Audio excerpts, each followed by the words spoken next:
And so this is a song, an old song of yours, one that we used to perform back in the absent days. Um, Yeah. and it's definitely one I always thought was a shame we never got round to recording back then. So I was when this we put this idea on the table. It was definitely one I knew I definitely wanted to visit. I mean, I used to love playing the drums on this, and then knowing that I was going to record the drums for a lot of this, but also we'd attempted a version of this. So we'll get to that in a minute. But let's start with where this song, like how you came to write it in the first place. And Yeah, so I did write a song just over 20 years ago, so it was early 2005, and it was when Absent was sort of, we were pretty much on our last legs at that point. We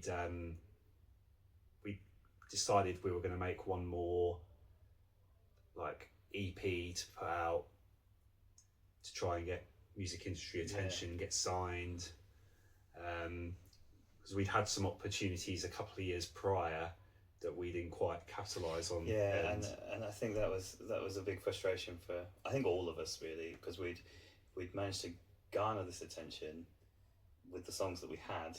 Yeah. But we were prolific writers who really enjoyed writing, and I think we should probably in that same way that Noel Gallagher says they're just songs that I wrote and I thought I could write another one. Yeah. I think the arrogance of youth was like, well, we can write the songs as good as those, and we should have played a lot more shows rather than worried about recording the next album or stuff, EP. And it was in the sort of towards the end of Absent where I wrote this song, and lyrically it was inspired by some more negative experiences we had in the music industry. It is a bit sort of a pantomime villain song, so it's very sort of like a cartoon approach to what we were going through, because we were having some opportunities, but we were like sort of being wined and dined a little by some labels in London, and then there was some stuff going on sort of locally as well. But so while we feel like the stars were starting to align, there was some cynicism in the air, I think, and where we come from, Peterborough at the time, it felt like a monkey on our backs. Yeah, well, sometimes I think even to this day around here, it's very much a don't be above your station, and you can almost be laughed at for having ambition, for seeking to escape the confines of this music scene to go on and do other things. And there have been some moderately successful bands from here, and some fabulously fantastic musicians out that are part of other acts. And then there's some wonderful music coming out of Peterborough, wonderful people. I think it was more sort of how the outside world saw us. So if you look at like the weekly publications like Melody Maker, Enemy, and that, is as if they couldn't take a band from Peterborough seriously. Yeah, until you'd proven yourself in the other other markets. You didn't have it easy, like say if we'd come from Manchester. And I think with the advent of social media, it's easier because you aren't as constrained to your locale. It's not so tribal. No, and you can escape those bounds, and you can. People can discover you, and it doesn't really matter where you came from. I think there was a different world then, 25 to 20 years ago, where it was in the very early days of MySpace as well. When we kind of missed the MySpace era, because we kind of called it a day. Some of our music was on MySpace in 2005 or whatever, but we were winding down, or like struggling in those last year or two as a band. We weren't keeping that momentum going. I think we'd become deflated, become lost, started to splinter as people, as life was pulling us all in different directions. And the band obviously went on without announcing it, went on a hiatus, and that like iteration of our music just never, just never Yeah. really went anywhere.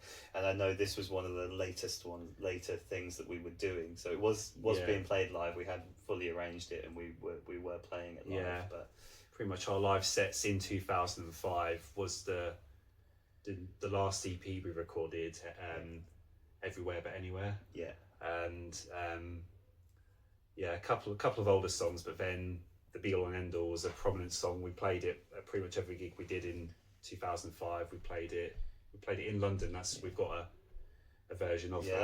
That's the only version that exists, and I'll probably share that with you now. Right, this is the first time we played this live, so hope you like it. It's called The Be All and End All.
That's the only version that exists, is that version of us playing it in London, not filmed on. Someone was filming it on my venue called Lark in the Park. I don't know if that still exists. I don't know if it does. It was a pub in North London, was it in Islington, I think it was.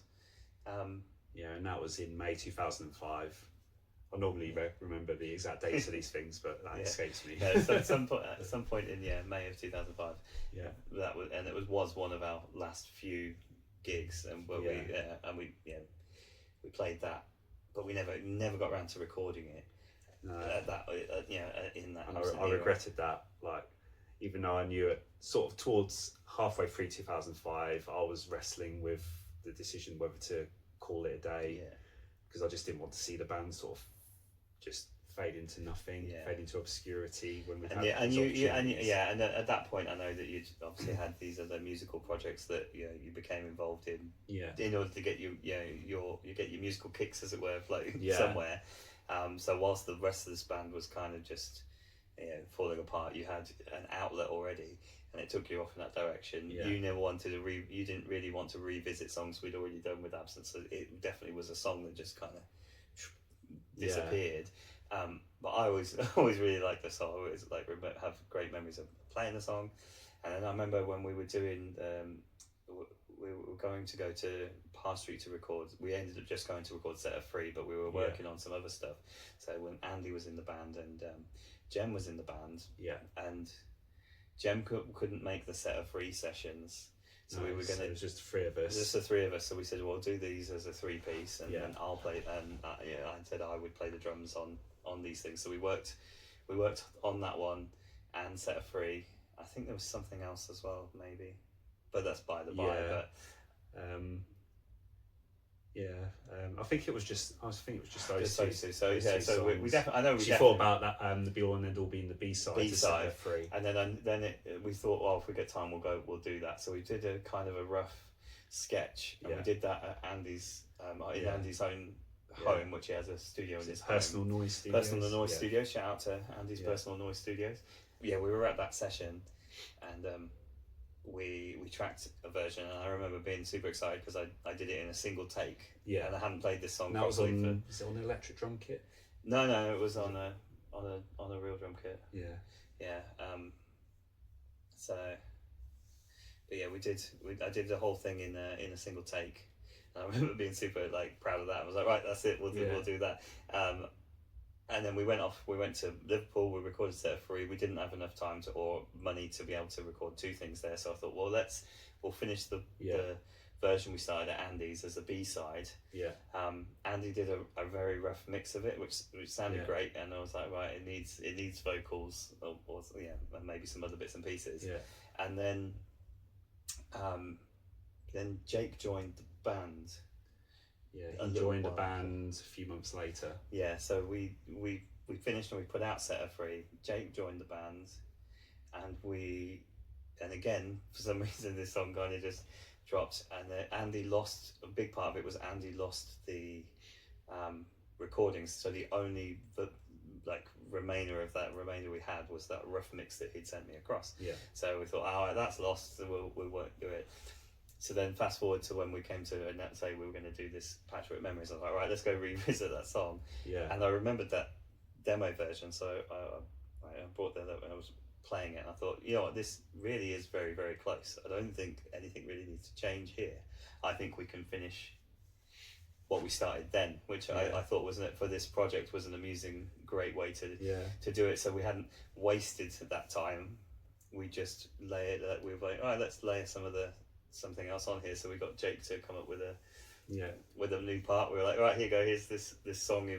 We did run it through a rehearsal a bunch of times to come up with some stuff, but he primarily came up with what he ended up doing just on the fly during the recording session, which was really cool. And I wasn't sure what he was going to add, and now I almost can't imagine the song without that, particularly that riff during the verse, the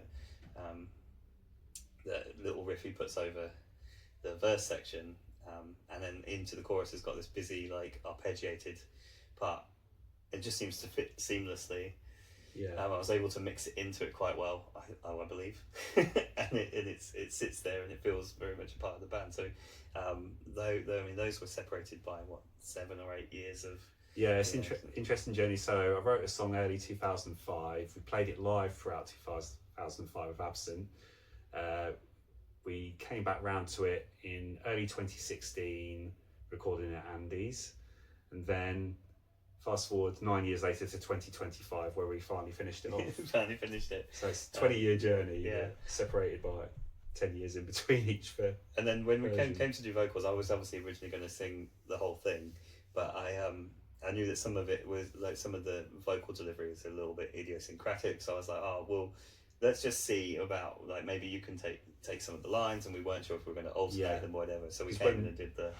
Yeah, when we did it with Absent, I sung the verses and Jono did the choruses. Yeah, so I thought, I think maybe where I'd heard it so often with you singing the verses, I didn't feel like I felt like I was maybe doing an imitation of you. Yeah, we initially thought of, like, alternating lines, didn't we, throughout the whole thing, but... Yeah, we came in, recorded it, we both recorded all of it, and then we went, nah, you know what, well, let's go with that same Absent vibe of you sing the verses and I'll sing the choruses, basically, and then there's backing vocals here and there, and it worked really well. So this is probably your most prominent vocal on a Pocket Symphony Orchestra song. I know they've got some other, like, moments in the sun here or there, but this is you taking on a lead vocal, which is also really cool. I've never been precious about being the only singer. So it was so it's nice to see how that came together as well, and then we started messing around, and I was like, I'm just going to start, like,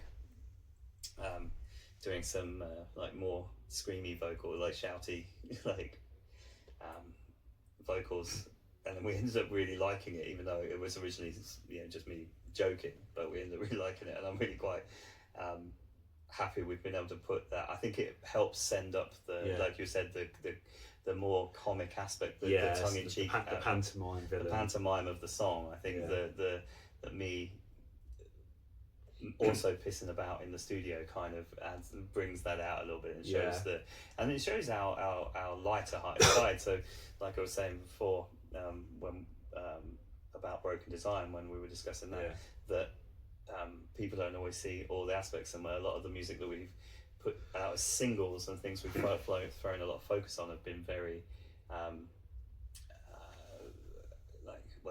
a lot of them have been very serious songs, and quite a lot of them have been gentle and stuff. This one, obviously, it shows our funnier side. It's a lot heavier. Yeah. It's angry, but it's cheeky at the same time. So I think I'm really happy that people will get to see that side of our music. It's kind of like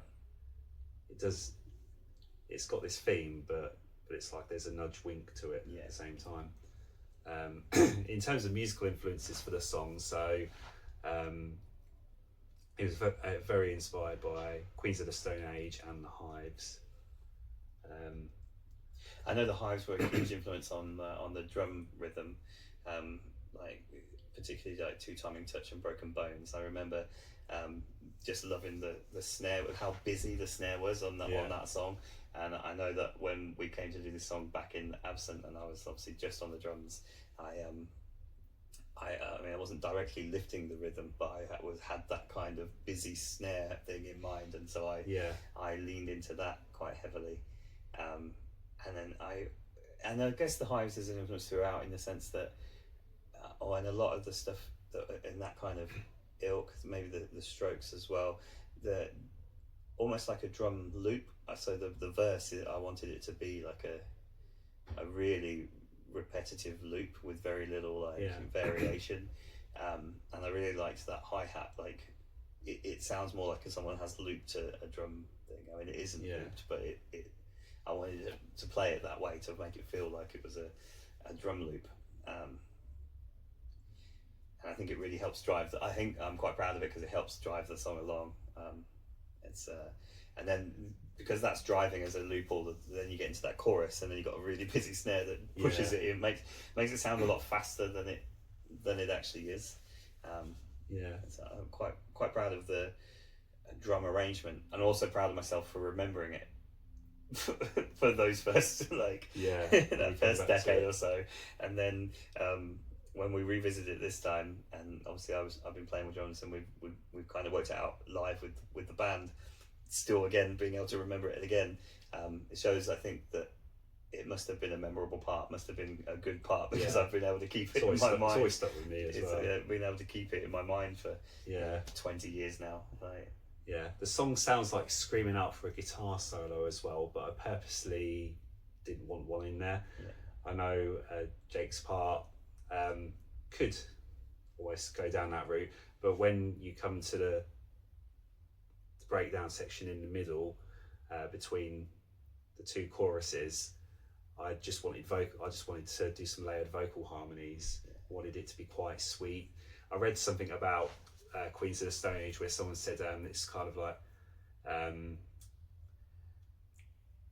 they've got a sort of sweet melodic element that even though they're heavy, they've got heavy riffs, but it's also sweet at the same time.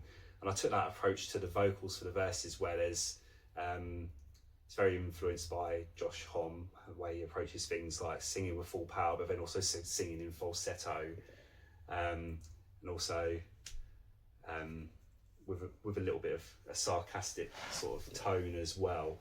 So I wanted it to be melodically rich, even though it's like a song where the riff is just sort of relentless, a bit like stoner rock. No, I think you definitely achieved that. It's got quite a range of emotions in the song, because you have but an interesting like collage of emotion, with the anger, the silliness, it was expressing frustration, sweetness. But it didn't want to be a woe is me song, and it kind of wanted to be, we were still trying to prove ourselves, even though we knew the end was nigh. It was kind of raging against the dying of the light, that sort of thing. So we wanted to have some fun with it as well, and be like, that was the approach we were taking. It might be one of the most fun I've had recording any of our songs. I think it's definitely up there with. It was also really fun to record. So, and it's nice that it emerged not as a B-side, but yeah, with the main focus, feature. yeah, a main feature on this, which is kind of the point of the project, to shine some light on these, I like to think hidden gems. Maybe they maybe the odd one is a clanger, but who knows? But I've enjoyed them all. But this one, that was probably one of the most fun songs to make that we've ever made. I had a lot of fun in studios over the years. Not to put anything else down, I've had a lot of fun, but this one was actually fun as a piece of art. It was really fun to make.